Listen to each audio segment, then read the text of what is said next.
Nice to see you, Pete. Good to be seen. Good to be here. Let's go. You ever done a podcast before? Not once in my life. Well, it sounded good. All right. And we're getting going. This is the first official episode of Ross and Peter's Pod on the Run. That's what we're going with for now. That's what we're going with for now. This is kind of a new idea, something long overdue, because we live in an amazing community of runners. There's a lot of inspiration happening. There's amazing places to run. There's inspiring things going down. Mm-hmm. Seems like every week. Yeah. Document what is happening in Chico and has been happening long before us. That's true. And hopefully we'll get to some of that history of what led to all this stuff. That's right. Yeah. It's pretty amazing. Little history. My name's Ross Field. He's Peter Milardovich. Yep. We were buddies in college at Chico State back in the day. Yeah. 25-ish years ago, we'll say. Lived in the dorms around the same time. Yep. May or may not have gotten into a little bit of, wouldn't call it trouble. How about fun? Yeah. Debauchery. Some debauchery. And then a few months ago, I joined a Fleet Feet training program to run and prepare for an upcoming half marathon in Chico. And lo and behold, Pete's in the program. You know And it. I'm like, what's up? Yeah. What is up? Let's run. Let's run. Let's run. And I'm fairly new to the game. Pete, you've been running for a while. Yeah, but I mean, in the grand scheme of things, also very new to the game. We'll call it 7 or 8 years into all this running stuff. So still a newborn for sure. Maybe preschool. We'll call it preschool equivalent. I like it. So it was cool for me. It's kind of like I was getting back into running, had been training on my own, had done a first official half marathon in Roseville, kind of wanted to step it up, socialize it a little bit, find a group of folks to run with and share stories and get inspired by them. And you were one of them, and that was cool. It was cool to connect with you. It's perfect timing. I think that's one of the great things, too, that running has given both of us is a bigger community, some accountability, makes slogging through some of this stuff way more enjoyable. But yeah, that was a good day back in January. Yeah, and that kind of started the journey of reconnecting as friends. And fast forward a few months, we ran the Bidwell Classic. I did fairly decent in the half marathon. You won the 10K. Let's go. Well, let's give it a little bit of context. There were several other people in Chico who chose not to run that, who would have absolutely embarrassed me. But yes, it was pretty darn cool. That's for sure. Definitely proud of that. Proud of Ross for improving on the last half marathon he did. And yeah, that's where all the fun started to begin with. What else can we do? Yeah. What's next? That's right. And I certainly don't think you should take anything away from how you performed that day. It was cool to see. I was proud of you. I was happy for you. I'm sure we all were in this community. And yeah, then we had an idea. We had something up our sleeve. We did. Although I think we have to give credit where it's due. The whole idea stems from something that one of our friends in BRC brought up to me on a morning workout. His name's Geoff. Super good dude, runner in Chico. Hopefully he comes around at some point too with us. But he mentioned, hey, for one of my birthdays, I ran my age in kilometers. And at first I was like, oh, that's crazy. That's cool. And then I thought about it. And for those of you who don't know Ross very well, Ross doesn't say no. And it kind of went from there. I brought it up. And I was like, what do you think about this crazy idea? 42 kilometers for our 42nd birthday. We have birthdays that are just about 2 weeks apart, which, sometimes the stars align like that. And it kind of went from there. Yeah, it evolved into something special. And here we are reflecting on what just happened. And we called it the Birthday. A perfect name. Birthday for the 42nd birthday. We just did it. It was amazing. I don't know that it could have gone any better. Given everything that we put into it, I really don't think it could have gone better. We had a great turnout, great support as we put it all together, a very reasonable approach to it as well. I think we did it in the right way for two guys that had never run more than 15 miles before. Yeah. Just for some context, again, 42 kilometers is 26 miles, so a marathon essentially. So this was a pretty big undertaking. Yeah. And like I said, given everything, I don't know that it could have gone any better for us. Yeah. We kept it a party pace. We wanted people to join. We wanted to make it a social event. We planned different routes and sections along the way, put some marketing effort into it. Had my friend Allie drop a map. Shout out Allie. And, we'll get to Allie. Yeah. Allie's got a crazy. Yeah, that's right. Allie's a badass. No doubt. She's the best. Yeah, we did it 4 10.5 kilometer sections, 6.5 miles. Did it throughout the day, 7:30, 10:30, 12:30, 3:30. Allowed us some time to recharge, rehydrate, which was kind of like, how will our bodies react, or is this a good idea? Absolutely. Yeah. I was a little nervous about that. A friend of mine said, do you think that's going to work out better than just like running it straight through? And I had no response other than, I don't know. I guess I'll find out. But looking back, I'm glad that we had the breaks. I needed them personally. I needed them. Yeah. I don't know about you, Ross, but after that third one, I was glad to have a little bit of time to take in some fuel and kind of regroup a little bit before that final push, which was brutal. Yeah, agree. Definitely needed it. And I'll say this, there were some challenges. We got it done. I didn't get a lot of sleep the night before. Naturally, it's kind of hard to sleep before a race or a big running event, just in general. Yeah. I think a lot of people share that sentiment. But I woke up in the morning and I'm driving over to the scene, and the sun's kind of rising, and I'm pulling to Old Humboldt. There's some people, and that was a huge shot of inspiration. Yeah. We sent the invites out. We were kind of unsure as to how many people were going to join us on this endeavor. But as the trucks and the cars pulled up and people started piling out of their rides to tackle the first route with us, it was relief and inspiration. Totally. No doubt about it. I got there before you by a few minutes. By the way, I think it's important to point out that as I was driving to Old Humboldt, I saw Ross driving the opposite direction of Humboldt and was thinking, oh man, did he just bail on this? Of course, he definitely didn't. Had a little, forgot something at home, had to go back and grab it. Forgot my watch. Oh, yeah. No, if it's not on Strava, it didn't happen. That's right. So you had to keep go on get it. You had to get it. But I got up to Old Humboldt with my friend Tyler. Big shout out to Tyler. He drove up from Elk Grove to come run with us. Brought his son. We'll touch on that later as well. But we're standing around there, and it's just he and I and my other buddy Eric that came down from Oregon. And I was like, okay, well, when Ross gets here, we'll have 4 people. Yeah. Not too shabby. But yeah, Ross nailed it. As people were driving up, as we got closer to that 7:30 start, it was crazy. Crazy.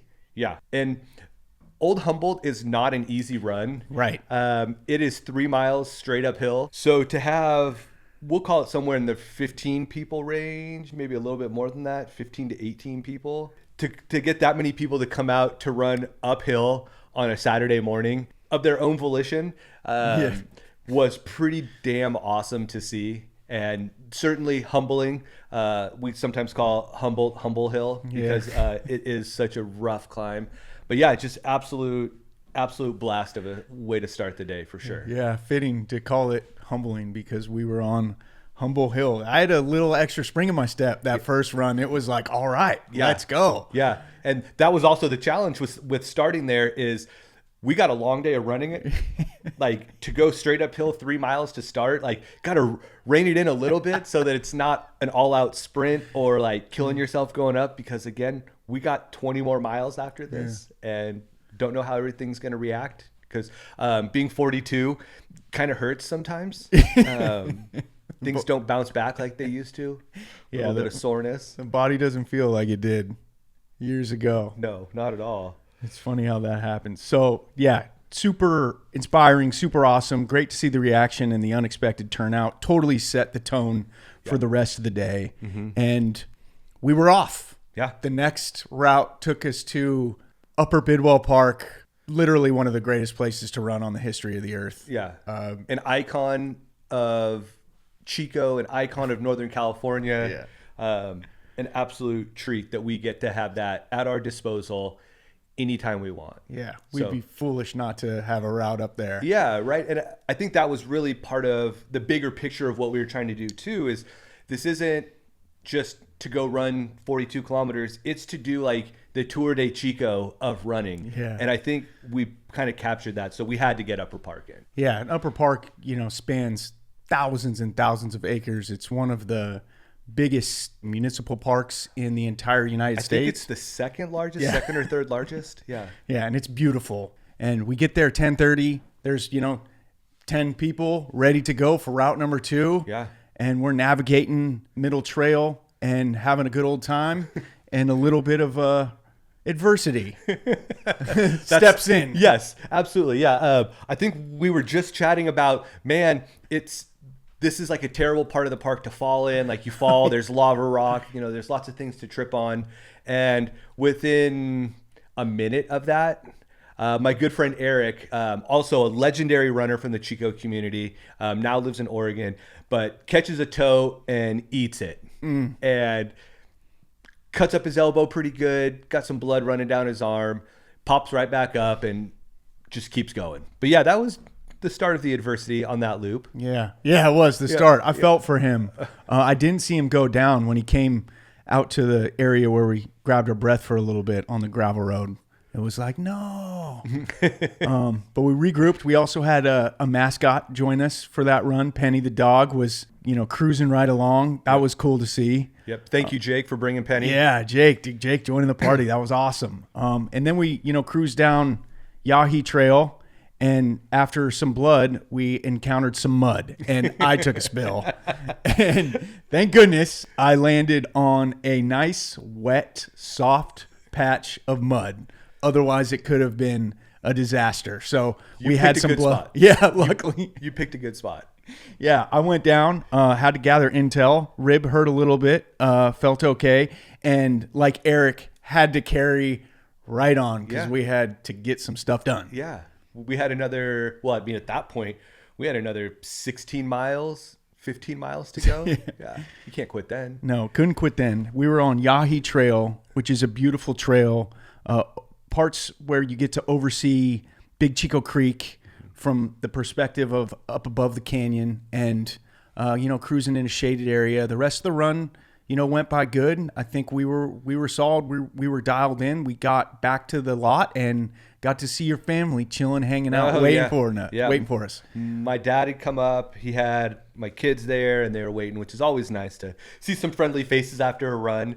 And yeah, that loop right there, that up middle, back down Yahi, is one of my absolute favorite loops in Chico. Anybody who's not in Chico needs to come to Chico just to run that loop. It's just that beautiful. And I think it gives you a really good glimpse of everything that Bidwell Park has to offer in 6 miles, right? You get a little bit of climb, you get beautiful trails, you get right by the water, you see the beautiful trees, and the wildflowers are popping right now. True. Really a perfect second route for what we were trying to do. Yeah. And I think it's also worth pointing out that my friend Tyler, he brought his son up, Grady. Grady is, I think, 11 years old, had never run more than 5 miles in one shot before, and ripped through Upper Bidwell Park.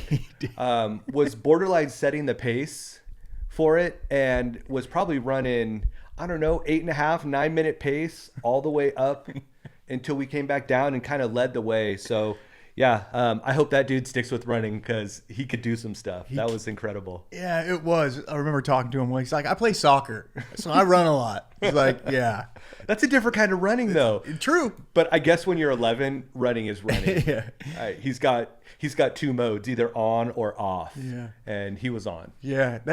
I'm glad you brought him up because when you think about, the span of ages from the people that joined us, it was cool because we had young people and we had some older people. So it was a good mix of kind of the perfect people to keep in a party pace. Definitely. Although the young one could have outran us all if he wanted to. He was like running up ahead and then waiting for us, which is pretty classic. Well, and not only did he complete that loop, but he joined us on the third one as well. And the kid ended up running, 13 or 14 miles, again, after never having run more than 5 miles. I can't speak for you, Ross, but when I was 11, there was exactly 0% chance that I was going to go run 13 or 14 miles. This inspiring young man. Yeah. Third, where'd we go for number 3? That was Lower Bidwell Park. Again, an icon of our community, Lower Bidwell Park. So that one, we started at 5 Mile, ran down through Lower Park to 1 mile, crossed the bridge down at Sycamore Pool, and then ran back up to 5 Mile. Just a really beautiful loop. Anybody who's run races in Bidwell Park or in Chico knows the loop very well. That's what we did. Yeah. I enjoyed that loop. That's where I kind of started to feel a little little bit like, oh, we're into this thing. Yeah. Well, by the time we got to Sycamore Pool, that was the longest run either of us had done. Right. That was 16 miles. Yeah. Or, close to 17 miles. So we had blown the roof off of what we'd done before at that measly 15-mile run that we did a few months back. Yeah. And it was here where, bring it back to Allie, good friend, stepped into a pothole, took a tumble, scratched up her knee dislocated. She popped it back into place and decided to keep running with us. Ross, if that's me, I'm laying in the middle of the road and not moving until somebody comes and picks me up, whether it's an ambulance, a helicopter, two guys, whatever it has to be. I'm not moving. I'm definitely not getting up. Done. Yeah, I'm tapped out. I'm not popping it back in. I'm not sucking it up. I'm done. Yeah, she's amazing. That's absolutely incredible. Yeah, it was inspiring. Her boyfriend Jim was riding along next to us on a bike. They could have traded places, but Allie just wanted to keep running. I saw her this morning. She's like, I'm doing fine. It just, it happens all the time. It's like, what? That's what she told me too. I was talking to her at 5 Mile after we finished that loop. And I was like, did you really finish running 6.5 miles after doing that? She's like, yeah, I'm used to it. It happens from time to time. Like you said, I don't know, man. That's not me. Not me. Yeah. Glad she's okay. Without a doubt. Without a doubt. Yeah. I was pretty concerned, which you were certainly concerned. I could see it on your face when we got the message. Allie fell. She dislocated her knee. Who wouldn't be concerned? Yeah. Gosh. We also had Ross, the other Ross, join us for that one. Definitely. Kale was in the fold, and your family was cruising. We had young Grant. Your kids were on the bikes. Yeah. Grant, Aubrey, and Hannah were cruising on the bikes. My wife Lisa came out and ran that one. Tyler's wife Destiny was on a bike. My buddy Eric, another good friend John. He was the oldest member of our group. So we had Grady at 11, and John is 68. Woo. And like you said, just this huge span of Chico running and beyond. Yeah. Mile 5 of that run, which was mile 17, mile 18 of the day's events, I started to feel bad. It was little lightheaded. We had been going hard on the electrolytes, hard on the fluids all day. I felt like I had done a good job with nutrition in between each run. But that was the moment where I felt like I was starting to hit a wall, which is interesting because some people run marathons and they say, if you can get through the mile 17, mile 18 spot, you're good to go. You're going to make it. You can push it. How did you feel? I was not feeling lightheaded at that point, but was definitely feeling tired. My body was just like, come on, man. Are we really going to keep going with this? But I think also having the group there was really, really helpful. I think if I'd have been out solo at that point, we were so close to my house.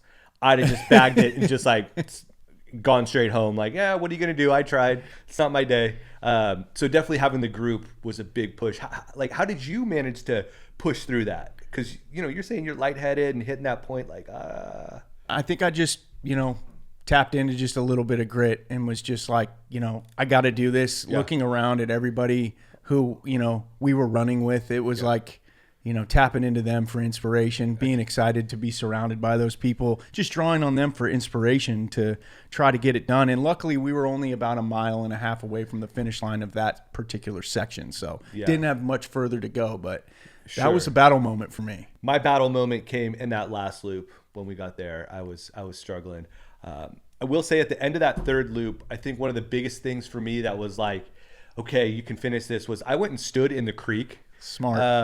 That water was chilly, but it was so good on my ankles. Nice. These joints, these 42-year-old joints needed that refreshing ice cold water for a few minutes. So, I think we also, I don't think we've mentioned it much yet, but BRC, the Bidwell Run Club, we had several people from that group out running with us throughout the day. And I think I can confidently say we pull inspiration from what they've done. Oh, totally. And amazing.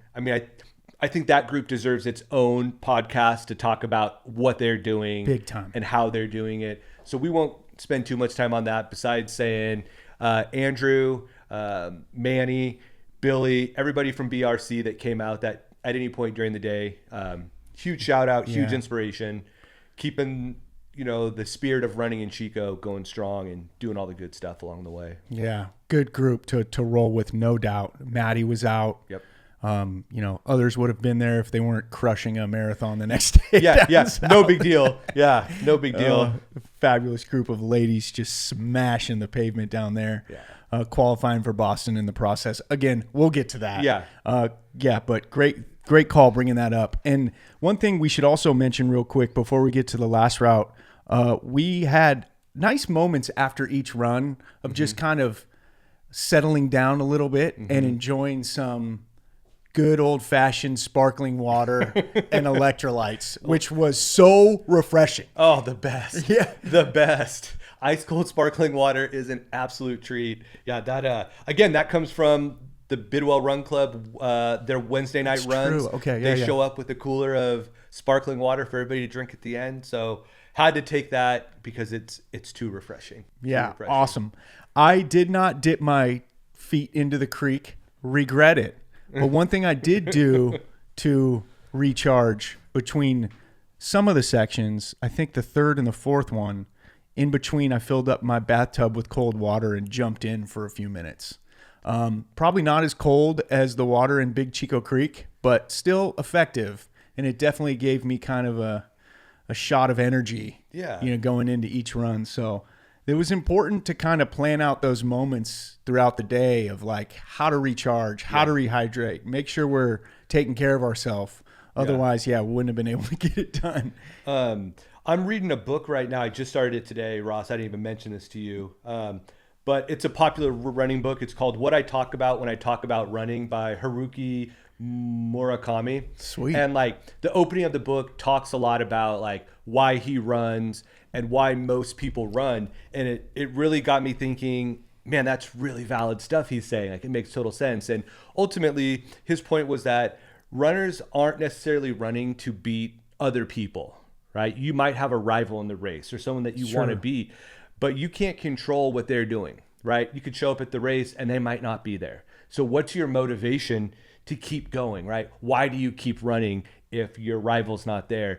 And his whole thing was he runs, and a lot of distance runners specifically run to just improve on what they're doing, right? To be better than the last time, to be, whether that's yesterday, a week ago, the last race, whatever it is. And I think that probably came through for me in this run, and I would imagine it did for you too. Definitely. Just getting over the barrier of 15 miles. Yeah.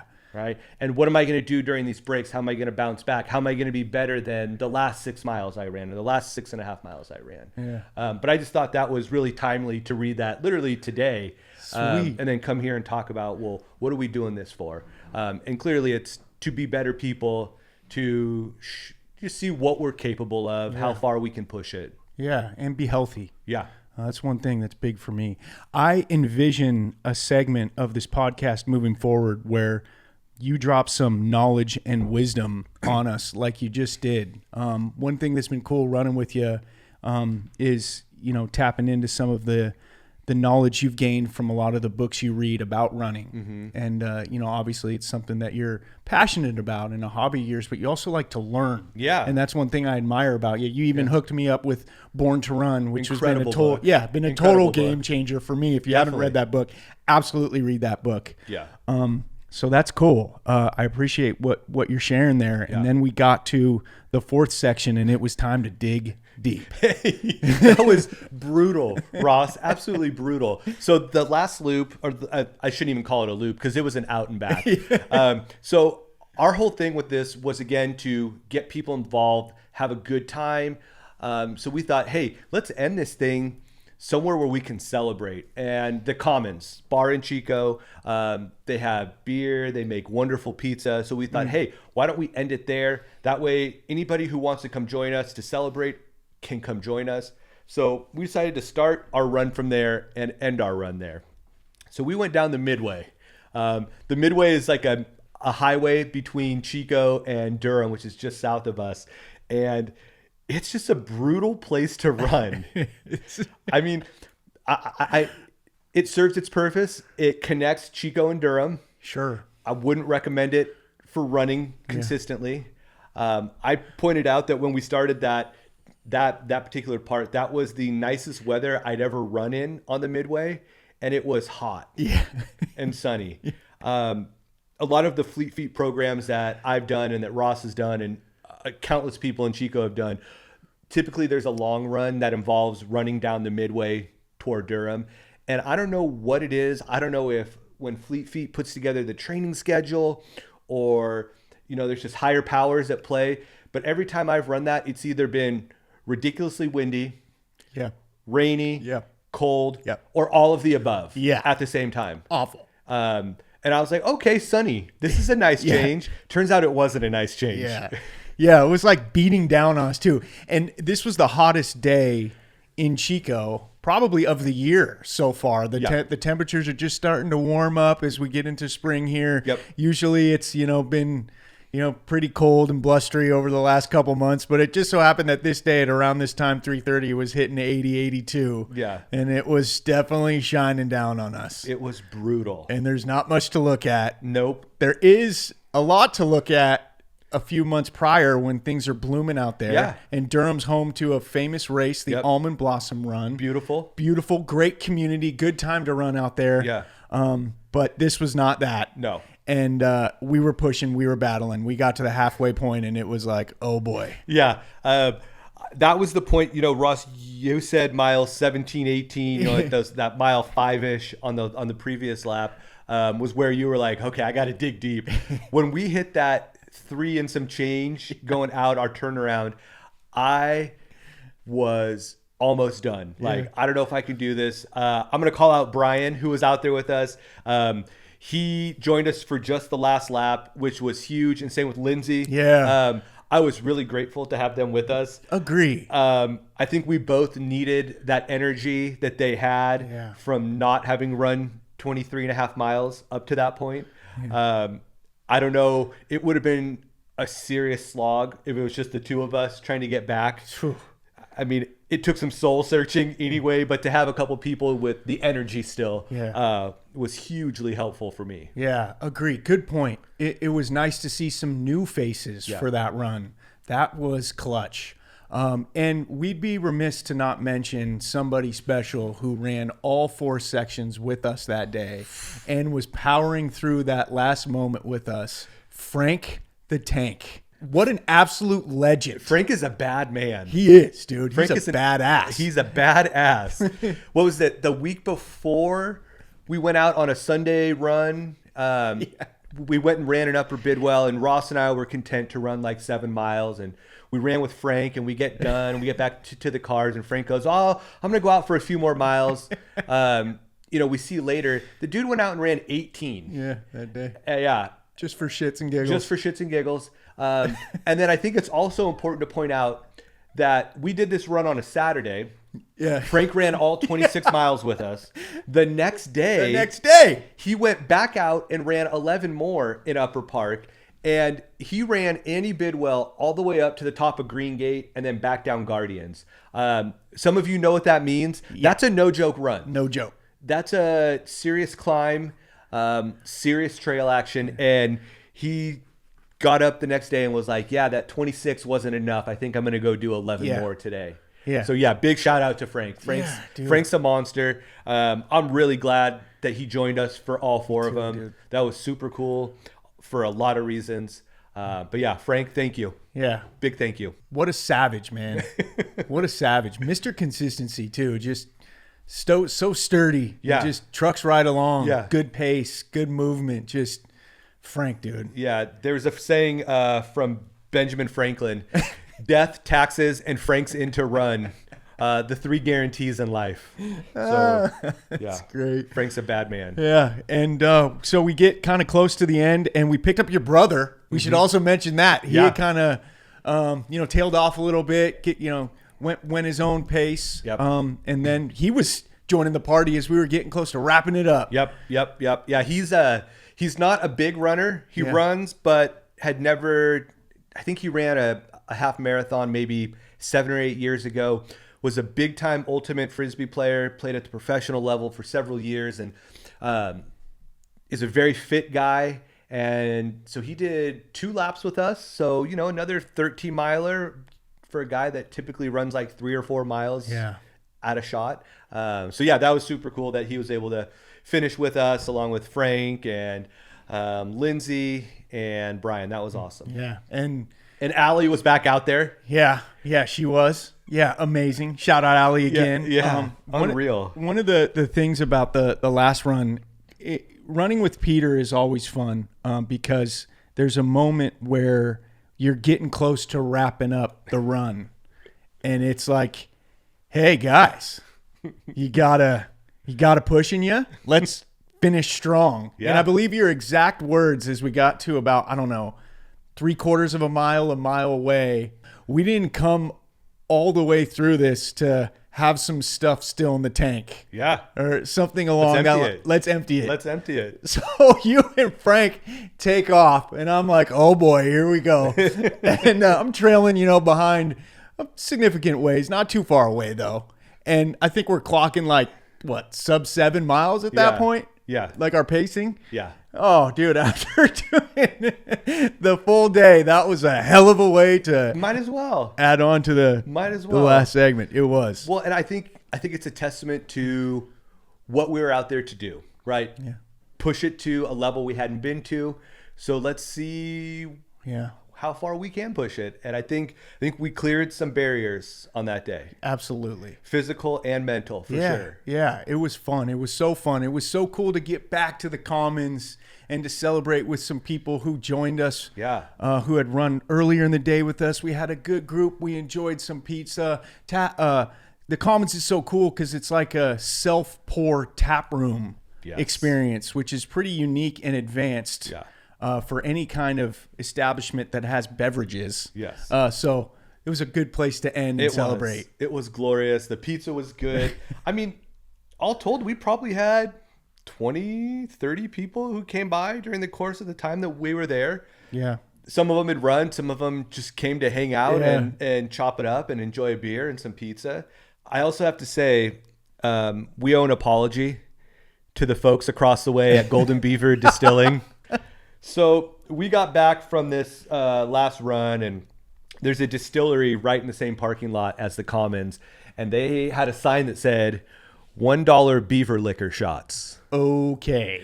I mean, you're not going to not. Dangerous. And you're not going to not. No. So a handful of us went over there. Turns out Ross knew the bartender. Who's a runner in one of the Fleepy programs I've been in. Yeah, so go figure. Go figure. It was a sign. It was absolutely a sign. So we, the group of us took a shot of the $1 beaver liquor moonshine. And then the gentleman working there came out and said, hey, it's your guys' birthday. Can I interest you in a piece of pineapple upside down cake? Sure. Of course. Absolutely. We left. I totally spaced out on it within a minute of saying yes. Seriously, it was because someone was like, let's go back. And they were like, yeah, all right. Yeah. So Golden Beaver Distilling, thank you. Yeah. And sorry. I totally forgot that happened until you reminded me a couple days ago. I didn't remember until the next day. Like, oh yeah, about that. Classic. Well, we had a good crew over there. It was important to celebrate together. Yeah. It was a hell of a birthday. It was one of my favorite birthdays of my life. Agreed. To 100% do something. agree. Yeah. It's like, oh, hey, we have a tendency as humans to celebrate our birthdays. We don't have a tendency to be like, hey, I'm going to do something challenging on my birthday. Yeah. That's what made this cool. Yeah. Birthdays. Definitely. Birthday. Do them, people. Yeah. Do them. I think 43 next year. We do it again. Yeah. We've learned. Yeah, we have. All right. And that's, again, what we want to get from running. We want to learn. Right. And we have some new ideas to mix it up a little bit more. One of those ideas is not running on the midway at 4 o'clock in the afternoon when it's hot. Or maybe getting up in the morning and making our first route up Old Humboldt. Yeah.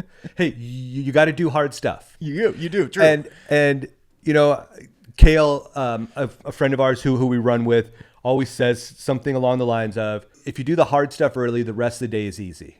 I like it. Right. So maybe doing that run early, set the pace. Good point. Okay. I like that. Because I will say, if we'd have tried to do Old Humboldt at 3:30 in the afternoon, I don't know that I would have made it. Yeah. It would have been peel me off this sidewalk. Yeah. Get a bike, haul me down that way, whatever you have to do.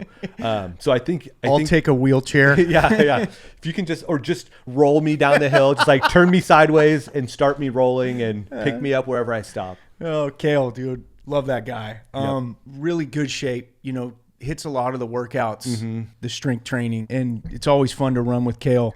When I see Kale, my mind goes, hell yeah, but it turns into Kale yeah. Yeah. Kale yeah. Kale yeah. So that's great. I've been thinking about what worked well, what could be improved for next time. I want to do it all in one go. I'm with you. And maybe we take breaks, but not for an extended period of time. Like you mentioned, it's important to test yourself, to challenge, to push barriers. Yeah. And after doing this, I think I can run a marathon. If I'm not trying to race it, I definitely think I can run a marathon. Totally agree. So maybe that's something we plan for and actually do a full tour to Upper Bidwell. I've got some ideas in mind of how that could work out where, we could have some folks that maybe want to set up quote unquote aid stations for us along the way. Yeah. So, every 6 or 8 miles, we come to a water stop, right? Somewhere where we can regroup for 5 or 10 minutes or whatever we want and then keep it going.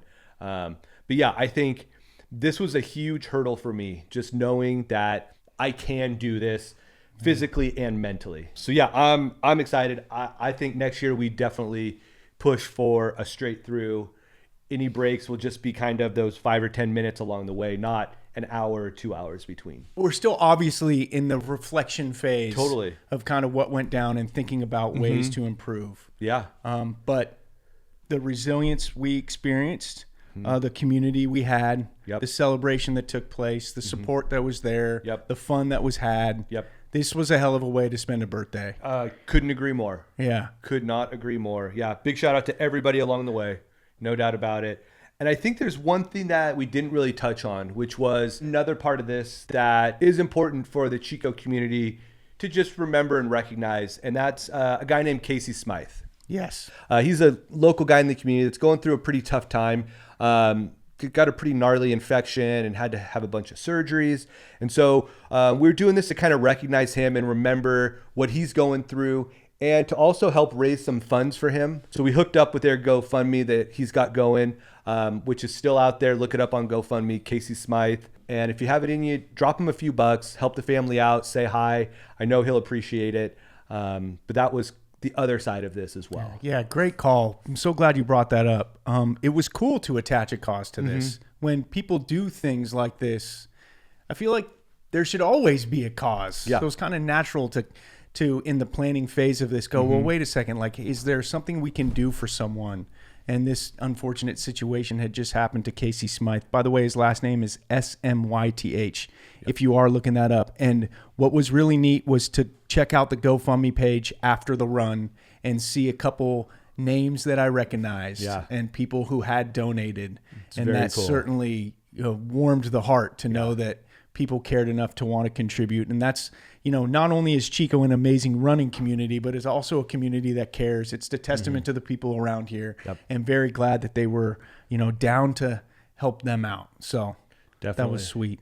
Yeah, I think another thing we should shout out too that's happening this weekend in Chico. A couple of our local run-in friends, part of BRC, Matt Henderson and Billy Harkness, are taking on another type of endurance challenge, 4x4 by 48. Woo! They're going to run 4 miles every 4 hours for 48 hours, which totals 48 miles in 48 hours. Amazing.